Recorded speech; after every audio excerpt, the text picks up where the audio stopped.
آپ حضرات کے سامنے جمعیت علماء پونا کس طریقے سے اپنی خدمات کو انجام دے رہی ہے، حافظ صاحب نے تفصیل کے ساتھ آپ کے سامنے بیان فرمایا. اور جمعیت علماء کیا ہے، جمعیت علماء کیا خدمت انجام دیتی ہے، حافظ محمد علی صاحب نے آپ کے سامنے پیش کر دیا. جمعیت علماء کسی تعارف کی محتاج نہیں ہے. ہندوستان کی آزادی کے بعد اس ملک کو ہندوستان کے اندر بہت ساری تنظیموں کا وجود ہوا، بہت ساری تنظیمیں وجود میں آئی، لیکن اللہ تبارک و تعالیٰ نے اس جماعت کو جو مقبولیت عطا فرمائی ہے وہ کسی تنظیم کے حصے میں نہیں آئی. میرا دوستوں بزرگوں، جمعیت علماء ملک کی آزادی سے پہلے بھی اپنی خدمات کو انجام دے رہی تھی. ملک کی آزادی کے لیے جب قربانی کی ضرورت پڑی، جب بھی جمعیت علماء کے اکابرین پہلی صف میں جنگ آزادی کی پہلی صف میں کھڑے نظر آئیں گے آپ کو. اس کے بعد جو فسادات کا لامحدود سلسلہ شروع ہوا، تو اس ہندوستان کے اندر 35,000 سے زائد فسادات ہوئے. مسلمانوں کی املاک کو لوٹ لیا گیا، مسلمانوں کی بچوں کی آبرو عزت کو لوٹ لیا گیا، اور مسلمانوں کے کاروبار کو ختم کر دیا گیا. آپ اگر جمعیت علماء کی تاریخ کا مطالعہ کریں گے، اس جماعت نے جو خدمت انجام دی ہے لوگوں کے لیے جن کے کاروبار ختم ہو گئے تھے، جو جیل کی سلاخوں کے پیچھے چلے گئے تھے، انہیں حوصلہ، انہیں ہمت اور انہیں رہنمائی دینے والی جماعت ہی جمعیت علماء آپ کو نظر آئے گی. مجھے بتلائیے آپ، سن 1919 میں اس کی بنیاد رکھی گئی. 105 سال اس جماعت کو ہو گئے اس ملک کے اندر اپنی خدمات کو انجام دیتے ہوئے، لیکن ہندوستان کی گلی کوچوں کے اندر، دیہاتوں کے اندر آج اس جماعت کی تعارف کو کوئی محتاج نہیں ہے، بلکہ بچہ بچہ جمعیت علماء کو جانتا ہے، اس کی آواز پر لبیک کہتا ہے. اور جب بھی جمعیت علماء کی آواز لگتی ہے، ہندوستان کا مسلمان کھڑا ہو جاتا ہے. میرے دوستوں، یہ دستوری جماعت ہے. میں تفصیل میں جانا نہیں چاہتا. جمعیت علماء کی خدمات کو بیان کرنے کے لیے لمبا وقت چاہیے. یہ دستوری جماعت ہے. اس جماعت کے دستور کو لکھنے والے کون ہیں؟ آپ اس کے اوپر توجہ دیجیے میرے دوستوں بزرگوں. مفتی اعظم مفتی کفایت اللہ صاحب، مولانا خلیل احمد سہارنپوری صاحب رحمۃ اللہ علیہ. مولانا خلیل احمد سہارنپوری رحمۃ اللہ علیہ کون ہیں؟ علماء کرام اچھی طرح سے جانتے ہیں. مدینہ منورہ کے اندر تشریف فرما ہے. اس وقت تو مدینہ منورہ کی مسجد نبوی کے اندر جب مدینہ منورہ میں کوئی میت ہو جاتی تھی، اس کی نماز جنازہ مسجد نبوی کے اندر پڑھائی جاتی تھی. علماء کرام یہاں پر موجود ہیں، مسئلہ آرام کو اچھی طریقے سے جانتے ہیں. مولانا خلیل احمد سہارنپوری رحمۃ اللہ علیہ نے وصیت فرمائی کہ میری نماز جنازہ مسجد نبوی کے صحن میں ادا کی جائے. کچھ لوگ ہندی علماء کے مخالف لوگ تھے. کچھ مدینہ منورہ کے اندر مسجد نبوی میں دارالعلوم دیوبند کے علماء کرام سے مخالفت کرنے والے لوگ بھی تھے. مدینہ کے گورنر کے پاس جاتے ہیں اور شکایت کرتے ہیں کہ دارالعلوم دیوبند کے علماء اب تو اتنے آگے بڑھ چکے ہیں کہ آپ کے نظام کے اندر بھی اب تو کر رہے ہیں، خلل کر رہے ہیں آپ کے نظام کے اندر بھی. مدینے کا گورنر رات کو سوتا ہے، خواب دیکھتا ہے کہ جناب محمد رسول اللہ صلی اللہ علیہ وسلم مسجد نبی کے صحن میں تشریف لے کر جا رہے ہیں. مدینے کا گورنر دوڑتا ہے، آپ صلی اللہ علیہ وسلم کے قریب پہنچتا ہے، پوچھتا ہے کہاں تشریف لے جا رہے ہیں؟ جناب محمد رسول اللہ صلی اللہ علیہ وسلم نے فرمایا مولانا خلیل احمد سہارنپوری کا انتقال ہو گیا ہے، ان کی نماز جنازہ میں شریک ہونے کے لیے جا رہا ہوں. اس جماعت کے دستور کے لکھنے والے ایسے اللہ والے لوگ ہیں. جب اس جماعت کو اللہ تعالیٰ نے اس ملک میں اتنی عزت دی ہے،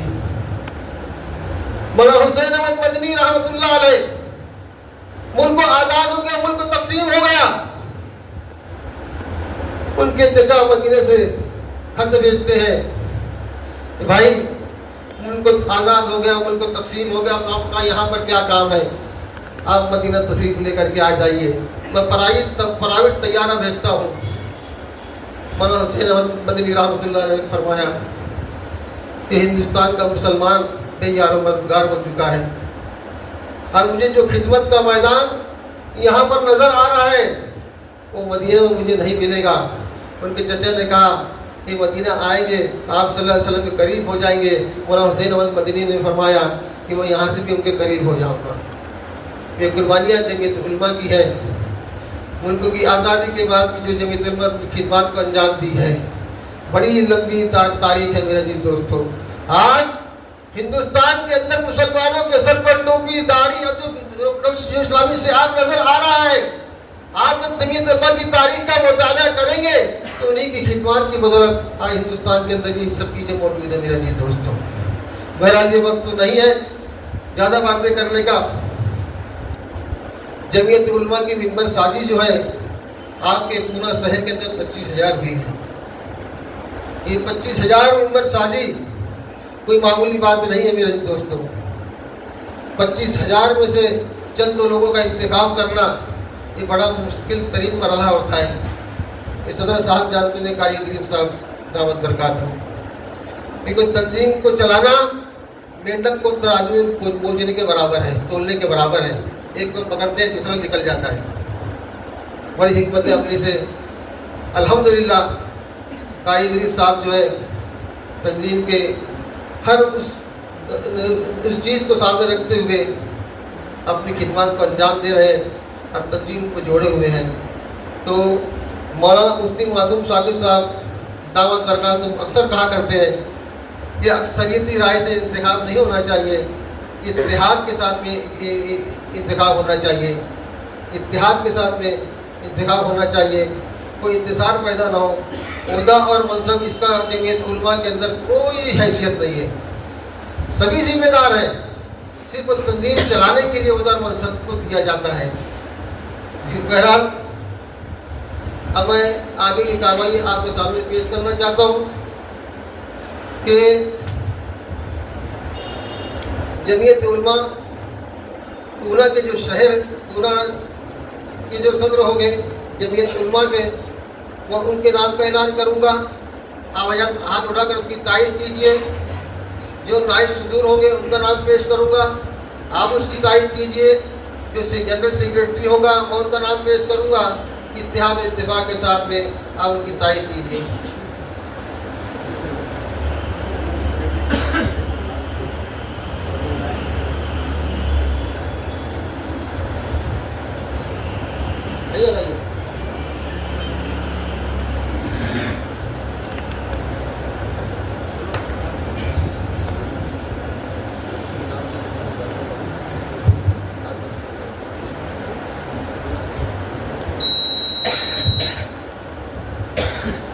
بھائی دیکھیے، ابھی آنے والے ٹرم کے لیے، آنے والے 3 سال کا جو ٹرم ہے اس میں ایک نئی باڈی کا انتخاب کرنا ہے۔ صدر اس پونا شہر جمعیت علماء پونا شہر کے صدر سب سے پہلے چنے جائیں گے، جو کہ مین عہدہ ہوگا، جو اس ہمیں جمعیت کا سب سے بڑا عہدہ اور مین عہدہ ہوگا۔ اور ہم چاہتے ہیں، پورے عوام سے پوچھنا چاہتے ہیں، ویسے تو قاری ادریس صاحب جو ہمارے صدر پچھلے ٹرم میں تھے، آپ کو بتاتا چلوں کہ پچھلے 10 ٹرم یعنی 2 سال کا ایک ٹرم ہوتا ہے، پچھلے 10 ٹرم میں قاری ادریس صاحب کو صدر منتخب کیا گیا۔ پورا شہر پونا شہر نے پچھلے 10 ٹرم میں یعنی 20 سال سے جمعیت علماء کے صدر قاری ادریس صاحب ہیں اور خدمات انجام دے رہے ہیں۔ ماشاءاللہ آپ کو پتا نہیں ساتھیوں، بھائیوں، بزرگوں، اس پونا شہر میں عالموں کو تعارف کرانے والے قاری ادریس صاحب ہیں۔ آج سے 30 سال پہلے یہ شہر عالموں سے ناواقف تھا، کوئی عالم کو نہیں جانتا تھا، عالم دین کو نہیں جانتا تھا۔ سب سے بڑے بڑے عالم دین کو تعارف کرانے والے پونا شہر کے اندر قاری ادریس صاحب ہیں۔